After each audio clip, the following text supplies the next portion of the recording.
Gujarat GIDC ક્રાઇમના cyber centre of excellence દ્વારા રાજ્યના ઇતિહાસનું સૌથી મોટું ઓપરેશન પાર પાડીને 77 કરોડ રૂપિયાથી વધુની છેતરપિંડી આચરનાર આંતરરાજ્ય ગેંગનો પર્દાફાશ કરવામાં આવ્યો છે।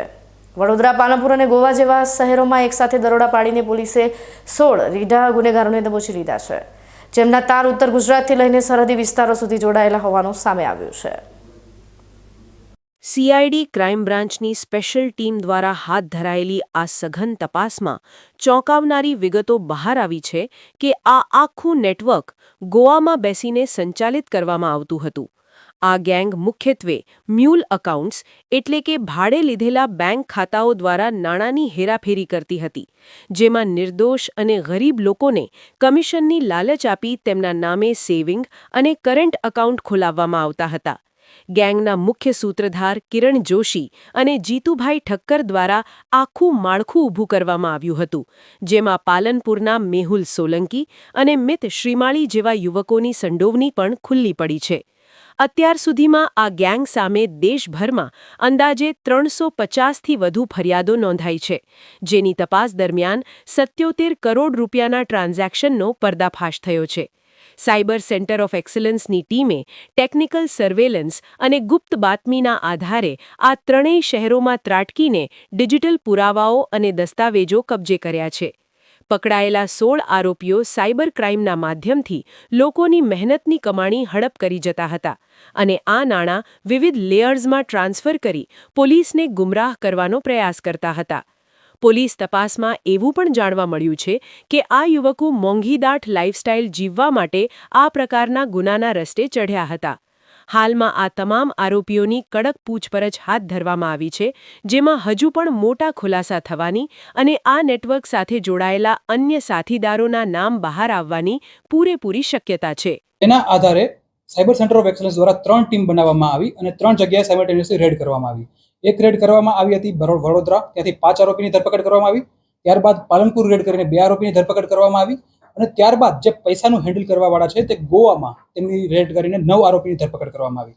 આ 3 રેડ કર્યા બાદ અમુક મુદ્દામાલ મળેલો, જેમાં વિગત છે કે 15 લેપટોપ કબજે કરવામાં આવ્યા, 87 મોબાઈલ ફોન કબજે કરવામાં આવ્યા, 2 router, 126 sim card, 2 pen drive, 7 QR code, 115 debit card, 82 passbook અને 15 ચેકબુક એટલું કબજે કરવામાં આવ્યું।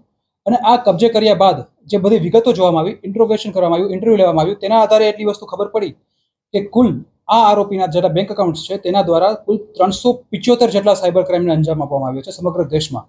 આ 375 સાયબર ક્રાઇમમાંથી 100ની ઉપરના સાયબર ક્રાઇમ તો એવા છે કે જેની રકમ પહેલા 2 કે 3 લેયરમાં ગયેલી છે। ફર્સ્ટ લેયરમાં મોસ્ટલી રકમ ગયેલી છે, એ કે ડાયરેક્ટ એ લોકોએ પૈસા ઉપાડવાની કામગીરી કરેલી છે અને આ રકમનો મેગ્નિટ્યુડ જોવામાં આવે તો આ જ લોકો છે એના દ્વારા 77 કરોડ રૂપિયાનું સાયબર ક્રાઇમ આચરવામાં આવ્યું છે। તો આ જે લોકોની ધરપકડ કરવામાં આવી છે તો તેની વિગત કંઈક આ પ્રકારે છે કે સૌપ્રથમ ખાનગી બાતમીના આધારે જે વડોદરામાં રેડ કરવામાં આવી અને 5 આરોપીને પકડવામાં આવ્યા, તેમાંથી એક છે કિરણ કરશનભાઈ જોશી।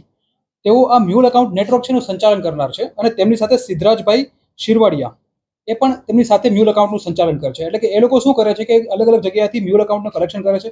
તે કલેક્શન કર્યા બાદ એ જે જેટલા એકાઉન્ટ છે એને આગળ મોકલવાની કામગીરી કરે છે અને મુખ્ય હેન્ડલર તરીકેનું પણ કામ કરે છે। એમાંથી સાથે સાથે બીજા 3 આરોપીની ધરપકડ કરવામાં આવી છે, મહેશભાઈ જોશી, જીગરભાઈ સોલંકી અને પ્રકાશભાઈ જોશી।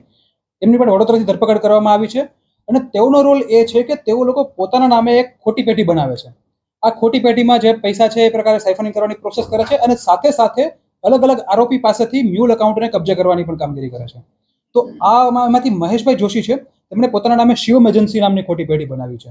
બીજા જીગરભાઈ સોલંકી છે, તેને શિવધારા મસાલા બિઝનેસ નામની ખોટી પેઢી બનાવી છે અને પ્રકાશભાઈ જોશી છે, તેમણે MR વોટર નામની ખોટી પેઢી બનાવી છે।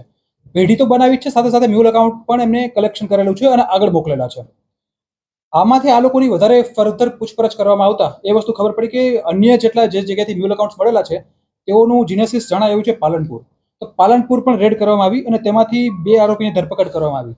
એમાંથી એક છે મેહુલ બાબુભાઈ સોલંકી।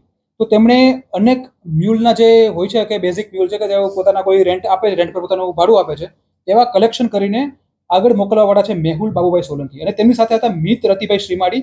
તેમને આ મેહુલભાઈ જે ખાતા આપતા હતા અને મિત રતિભાઈ શ્રીમાળી છે તે આગળ જે જણાવ્યું આપણે કે કિરણભાઈ જોશી કે જે મ્યુલ એકાઉન્ટના મેઇન હેન્ડલર છે એમને ફર્ધર આપતા હતા એકાઉન્ટ। તો આ બંનેની ધરપકડ કરવામાં આવી। વધુમાં આ મ્યુલ એકાઉન્ટના જેમના નામે છે જેઓ હેન્ડલ કરે છે એ મળ્યા. પછી વધારે જે ચેક કરવામાં આવ્યું, ટેકનિકલ એનાલિસિસ કરવામાં આવ્યું, બેંક એકાઉન્ટની જે ડિટેલ ચેક કરવામાં આવી કે રિયલ ઓપરેટ કોણ કરે છે અને પૈસાનું સાયફનિંગ કોણ કરે છે. તો વસ્તુ એ ખબર પડી કે જે આ બેંક એકાઉન્ટ છે રિયલમાં ઓપરેટ કરવાવાળા ગોવા બેસેલા છે અને ત્યાંથી આ લોકો અકાઉન્ટ્સને ઓપરેટ કરે છે. તો ત્યારબાદ આ સાયબર સેન્ટર ઓફ એક્સલન્સની ટીમ દ્વારા ગોવામાં રેડ કરવામાં આવી અને ગોવામાં ત્યાં જે મેન કિંગપિન છે જીતુભાઈ ભુરાભાઈ ઠક્કર, કે તેઓ શું કરે છે કે મ્યુલ એકાઉન્ટ પ્રોવાઈડર જે છે કિરણભાઈ જોશી અને એના જેવા બીજા પણ એકાઉન્ટ પ્રોવાઈડર છે એમની પાસેથી મ્યુલ એકાઉન્ટ્સ કલેક્ટ કરે છે અને એનું ઓનલાઈન ટ્રાન્ઝેક્શન જે બી કરવાનું છે, પૈસા સાયફન કરવાના છે, કે અકાઉન્ટમાં નાખવા, ક્યાંથી કાઢવા, એ બધી પ્રોસેસ કરે છે. ગુજરાત પોલીસની આ આક્રમક કાર્યવાહીથી સાયબર ગુનેગારોમાં ફફડાટ વ્યાપી ગયો છે. સામાન્ય પ્રજાને પણ અપીલ કરવામાં આવી છે કે લાલચમાં આવીને પોતાના બેંક ખાતા કે દસ્તાવેજો કોઈ અજાણી વ્યક્તિને ન આપે, કારણ કે તમારી એક નાની ભૂલ તમને આવા મોટા આર્થિક ગુનાના જાળમાં ફસાવી શકે છે.